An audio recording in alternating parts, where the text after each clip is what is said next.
الحمد لله نحمده ونستعينه ونستغفره ونعوذ بالله من شرور أنفسنا ومن سيئات أعمالنا من يهده الله فلا مضل له ومن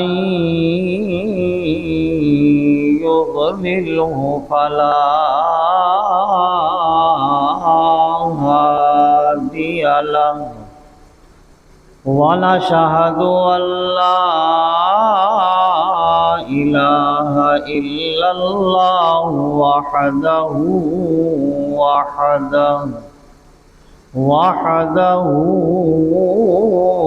لا شريك له ونشهد أن سيدنا ومولانا محمدا عبده ورسوله أما بعد فأعوذ بالله من الشيطان الرجيم بسم الله الرحمن الرحيم قل إن صلاتي ونسكي ومحياي ومماتي لله رب العالمين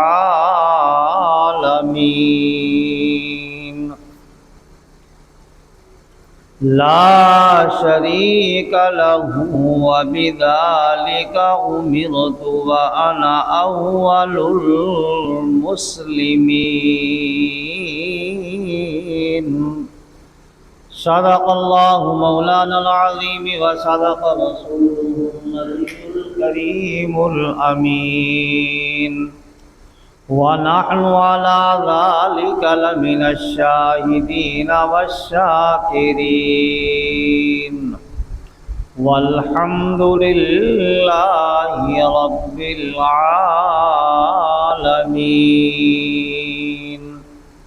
إن الله وملائكته يصلون على النبي يا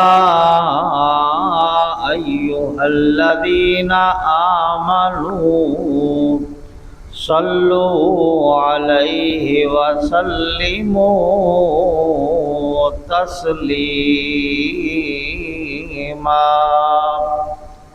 سارے حضرات بآواز بلند نماز والا درود پاک پڑھ لیں۔ اللهم صل على محمد وعلى آل محمد كما صليت على إبراهيم وعلى آل إبراهيم إنك حميد مجيد۔ اللهم بارك على محمد وعلى آل محمد كما باركت على إبراهيم وعلى آل إبراهيم إنك حميد مجيد۔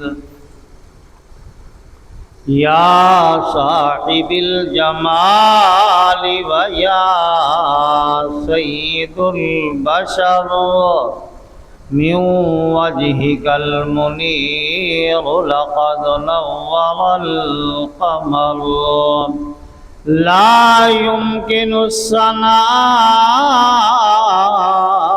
كما كان حقه بعد الخدا بزرگ تو ہی قصہ مختصر بلغ العلا بکمالہ کشف الدجا بجمالہ حسنت جمیع خصالہ صلو علیہ وآلہ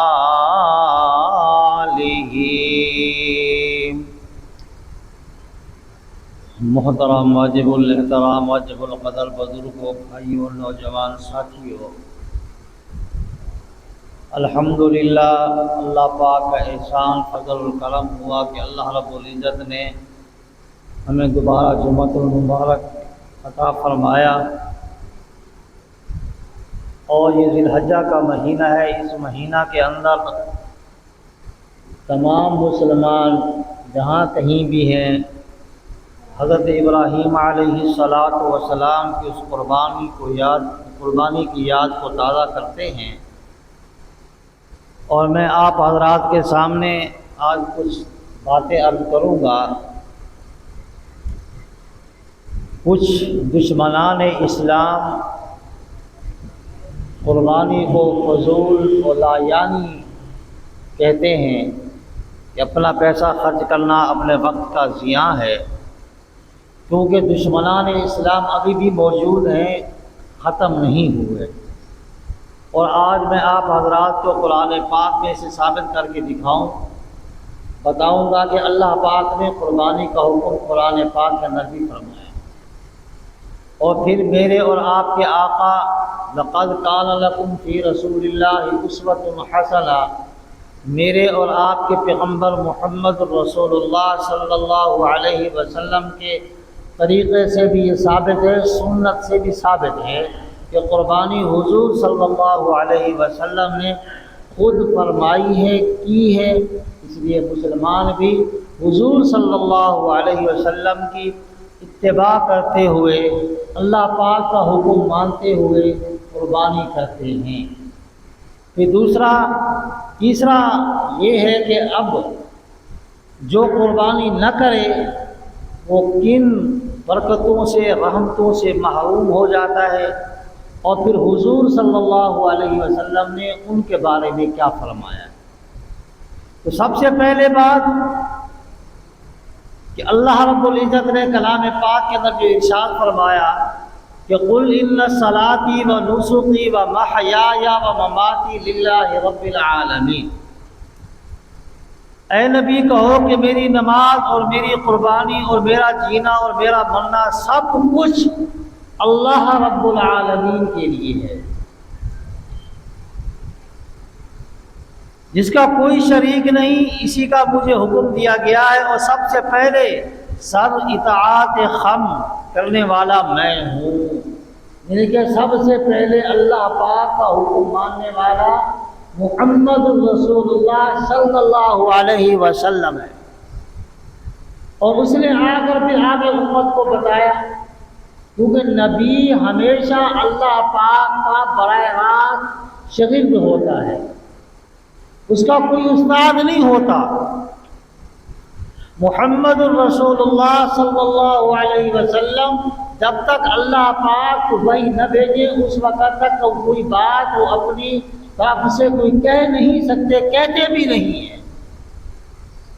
ان ہوا الا وحی یوحی، جب تک وحی نہیں آتی محمد رسول اللہ، بلکہ ہر پیغمبر وحی کے بغیر کوئی بات نہیں کر سکتا۔ تو اللہ کے پاک پیغمبر بھی یہ کہہ رہے ہیں کہ جب یہ حکم ہوا تو اللہ کے پاک پیغمبر نے کیا فرمایا کہ میرا جینا، میرا مرنا، میری قربانی، میری نماز، میرا سب کچھ اللہ رب العالمین کے لیے، جس کا کوئی شریک نہیں ہے، جس کا کوئی شریک نہیں ہے، اللہ وحدہ لا شریک ہے۔ اور مجھے یہ حکم دیا گیا سب سے پہلے سر اطاعت خم کرنے والا میں ہوں، یہ محمد رسول اللہ صلی اللہ علیہ وسلم فرما رہے ہیں۔ تو اس سے معلوم کیا نسک کے معنی کیا ہے، قربانی کے ہیں، اور یہ آیات مکی ہے۔ اب اس کا مقصد ابھی تک حج بھی فرض نہیں ہوا تھا، جب کہ قربانی کا ہونا فرض ہو گیا تھا، سنت ہو گئی۔ اب دوسرا میرے دوستوں،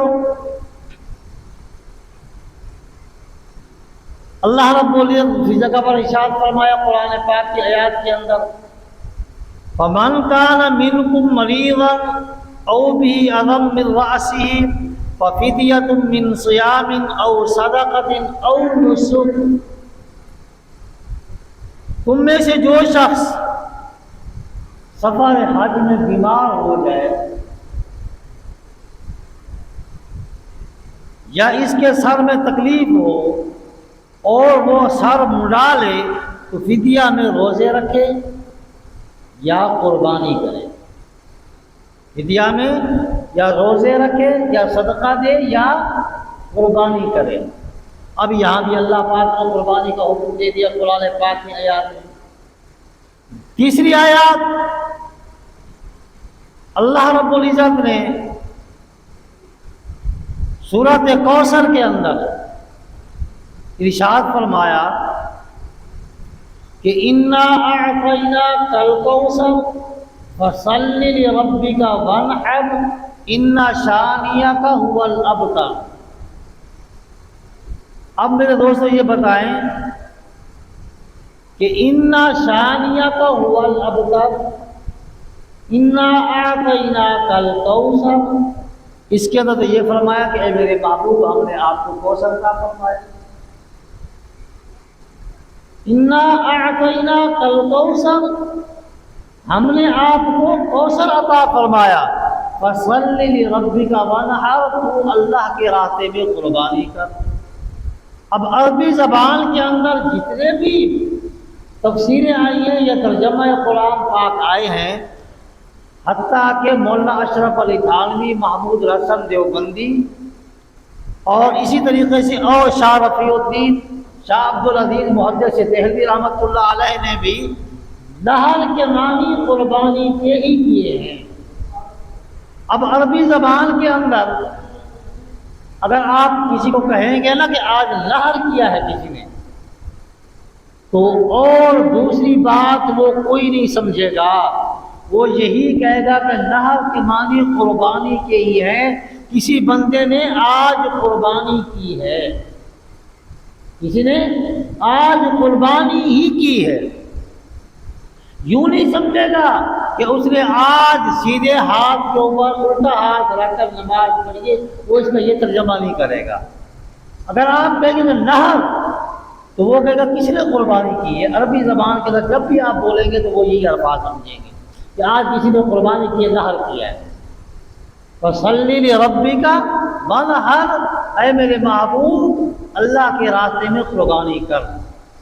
پہلا کیا فرمایا؟ انا اعطیناک الکوثر، اے میرے محبوب ہم نے آپ کو کوثر عطا فرمایا، اور اس کی تفسیر میں آپ کو بتا بھی چکا ہوں پہلے کئی مرتبہ۔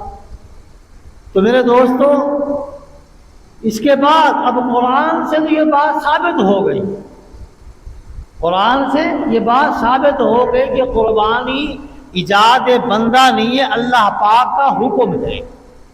ایجاد بندہ نہیں ہے، یہ مولوی کی ایجاد نہیں ہے، کسی پیر و مرشد کی ایجاد نہیں ہے، کسی بادشاہ اور وزیر کی ایجاد نہیں ہے، یہ اگر ہے تو اللہ کی طرف سے حکم ہے۔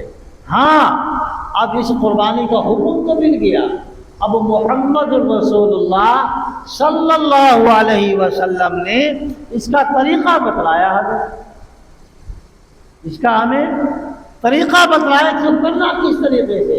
اب جیسے وَأَقِيمُوا الصَّلَاةَ وَآتُوا الزَّكَاةَ، قرآن پاک کے اندر آیا کہ نہیں آیا؟ بار بار آیا ہے، بار بار اللہ پاک نے حکم کیا ہے وَأَقِيمُوا الصَّلَاةَ وَآتُوا الزَّكَاةَ، نماز کو قائم کرو، زکوٰۃ ادا کرو۔ اب یہ قرآن پاک کے اندر نہیں آیا کہ فجر کی اتنی رکعتیں ہیں، ظہر کی اتنی رکعتیں ہیں، عصر کی اتنی رکعتیں ہیں، اور مغرب کی اتنی رکعتیں ہیں، عشاء کی اتنی رکعتیں ہیں۔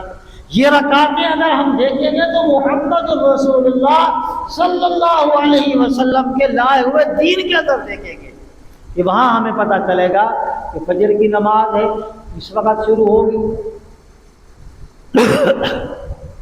اور کس وقت ہم نے وہ نماز پڑھنی ہے، اور اسی طریقے سے ظہر کی نماز کا وقت کب شروع ہونا ہے، وہ ہمیں محمد رسول اللہ صلی اللہ علیہ وسلم کے طریقے سے ہمیں ملے گا، اور اسی طریقے سے قربانی کا حکم ہے۔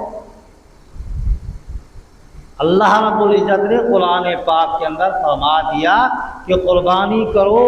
اب اس کا جو طور طریقہ ہے، جس طریقے سے ہم نے کرنی ہے، وہ طریقہ کیا؟ لَقَدْ كَانَ لَكُمْ فِي رَسُولِ اللَّهِ أُسْوَةٌ حَسَنَةٌ، میرے محمد الرسول اللہ صلی اللہ علیہ وسلم نے جس طریقے سے کیا ہے اسی طریقے سے تم بھی قربانیاں کرو۔ اس طریقے سے میرے محبوب محمد الرسول اللہ صلی اللہ علیہ وسلم نے قربانی کی ہے، اسی طریقے سے ہم نے بھی قربانی کرنی ہے۔ اب اس کے اندر حضرت برا قال قال رسول اللہ صلی اللہ علیہ وسلم فرماتے ہیں کہ برا ابن عازم رضی اللہ تعالی عنہ فرماتے ہیں کہ رسول اللہ صلی اللہ علیہ وسلم نے فرمایا کہ سب سے پہلا کام جسے ہم آج کے روز ابتدا کرتے ہیں وہ یہ ہے کہ ہم نماز پڑھتے ہیں۔ میں نے آپ کو بتایا تھا کہ دو نمازیں،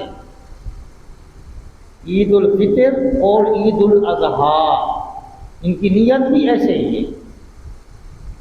جب ہم نیت کریں گے 2 رکعت نماز عید الفطر یا عید الاضحیٰ کی اگر نماز ہم پڑھ رہے ہیں تو عید الاضحیٰ کی نیت کریں گے۔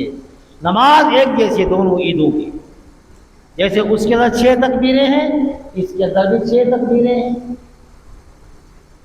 نماز ایک جیسی ہوگی۔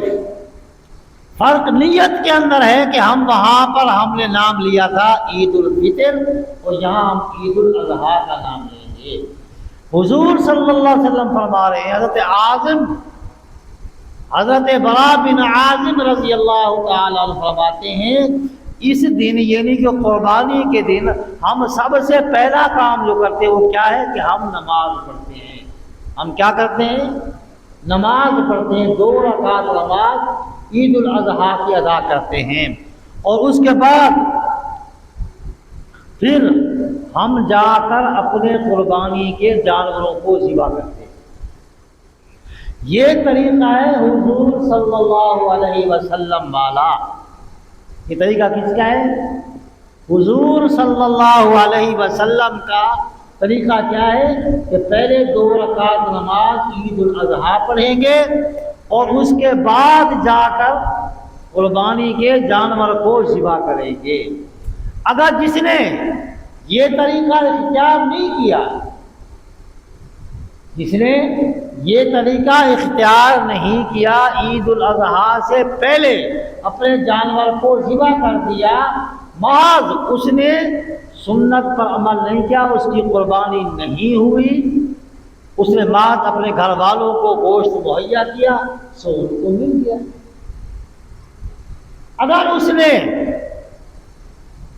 قربانی کا جانور عید الاضحیٰ کے بعد ذبح کیا، یہ حضور صلی اللہ علیہ وسلم کا طریقہ ہے، اور اس کے اوپر اس نے عمل کیا، اس کی قربانی بھی جائز ہو گئی۔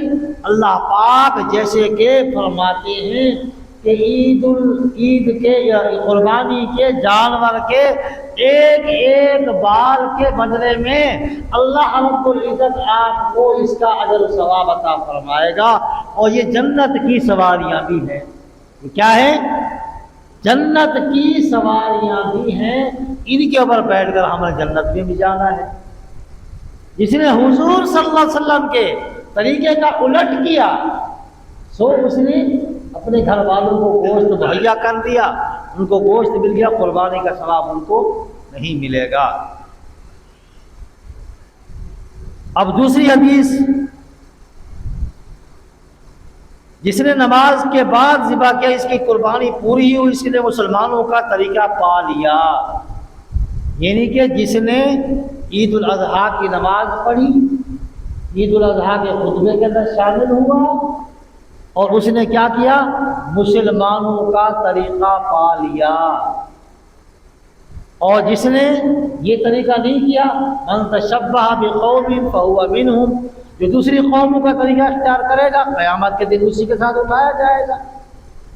اللہ کے پاک پیغمبر صلی اللہ علیہ وسلم کی حدیث ہے، یحییٰ بن سعید کہتے ہیں کہ میں نے ابو امامہ ابن سیر انصاری سے سنا، وہ کہتے تھے کہ ہم لوگ مدینہ میں قربانی کے جانور کو خوب کھلا کر خوب موٹا کرتے تھے، اور عام مسلمانوں کا یہی طریقہ تھا۔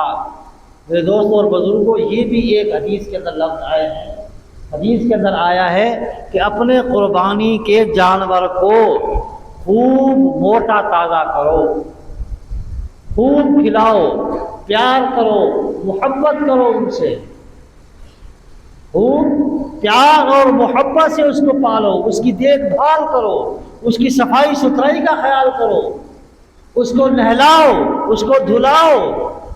آج کل تو میرے دوست اور بزرگوں، ہم کیونکہ ہیں بڑے ماڈرن دور کے اندر لوگ ہیں، ہم تو ہاتھ بھی نہیں لگاتے ان کو، ہم لگاتے ہیں ہاتھ نہیں لگاتے، ورنہ تو کم از کم میرے دوستوں اور بزرگوں اب آج کل یعنی کہ ہمارے یہاں تو یہ بھی بڑا عجیب سسٹم آ گیا ہے اجتماعی قربانی کا، جہاں کے حصے کے مالک بن جاتے ہیں، کرنے والے دوسرے ہیں، حساب کتاب دوسروں کا ہے۔ اب میرے دوستوں اس کے بعد یعنی کہ پھر حساب کتاب وہی کا وہیں بن جاتا ہے۔ میرے دوستوں کم از کم یعنی کہ صحابہ کرام کا جو معمول تھا وہ یہ تھا کہ اپنے قربانی کے جانور کو 8 دن 10 دن پہلے گھر میں لے آتے تھے، خوب اس سے پیار کرتے تھے، اس کو جب نہلاتے تھے، اس کو موٹا تازہ کر کے پھر اللہ کے راستے میں اس کو قربان کرتے تھے۔ یہ طریقہ تھا صحابہ کرام رضوان اللہ تعالی علیہم اجمعین کا۔ آج ہمارے اندر وہ طور طریقے ختم ہو گئے۔ تو میرے دوستوں اب آگے فرمایا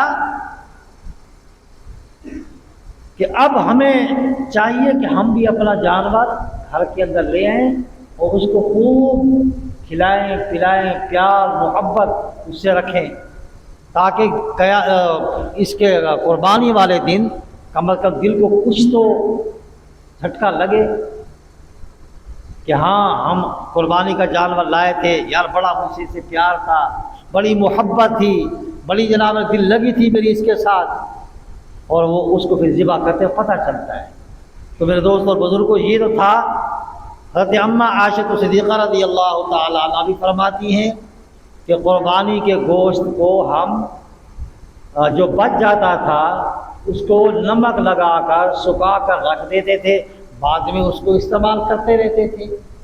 تو اس سے کیا ہوا کہ حضور صلی اللہ علیہ وسلم کے طریقے سے بھی پتہ چلا۔ پھر دوسری بات کہ حضور صلی اللہ علیہ وسلم ایک قربانی نہیں کرتے تھے، قربانیاں وہ 2 کرتے تھے، اور اللہ پاک جب چھری پھیرتے تھے تو اس وقت کیا فرماتے تھے، یا اللہ یہ قربانی میری طرف سے ہے۔ دوسری قربانی ان کے سامنے لائی جاتی تھی تو فرماتے تھے، یا اللہ یہ میری اس غریب امت کی طرف سے ہے جو امت قربانی نہیں کر رہی ہے، ان کی طرف سے ادا ہو گئی۔ میرے اور آپ کے آقا اتنے شفیق نبی کسی کو ملے جو امت کی طرف سے جاتے ہوئے بھی قربانیاں کرتے گئے ہیں۔ آج امت کے ہوتے سوتے ہوئے، استطاعت ہوتے ہوئے، سب کچھ اللہ پاک نے مال و دولت بھی دیا، اور سب کچھ ہونے کے باوجود آج ہم قربانی نہیں کرتے۔ ایسے لوگ ہمارے سامنے کافی ہیں، کیونکہ میں نے آپ کو شروع کے اندر کہا کہ ایسے غیر مسلم لوگ ہیں کہ جو آج بھی زور لگا رہے ہیں کہ یہ سنت ابراہیمی اور سنت محمد رسول اللہ صلی اللہ علیہ وسلم سے ان سے چھین لی جائے۔ کافی ایسے اللہ معاف فرمائے، آج کل ہر بندے کے ہاتھ کے اندر نیٹ چل رہا ہے، وہاں غیر مسلم بھی کام کر رہے ہیں، مسلمان بھی کام کر رہے ہیں۔ مسلمانوں کی بات کو اتنا نہیں سنا جا رہا جتنا کہ غیر مسلموں کی بات کے پر غور کیا جا رہا ہے۔ اب اس کے اندر ہمارے سادہ لو مسلمان جو دین سے ناواقف ہیں وہ بیچارے ان کے پنجے میں آ جاتے ہیں۔ اللہ ہم سب کو محفوظ رکھے۔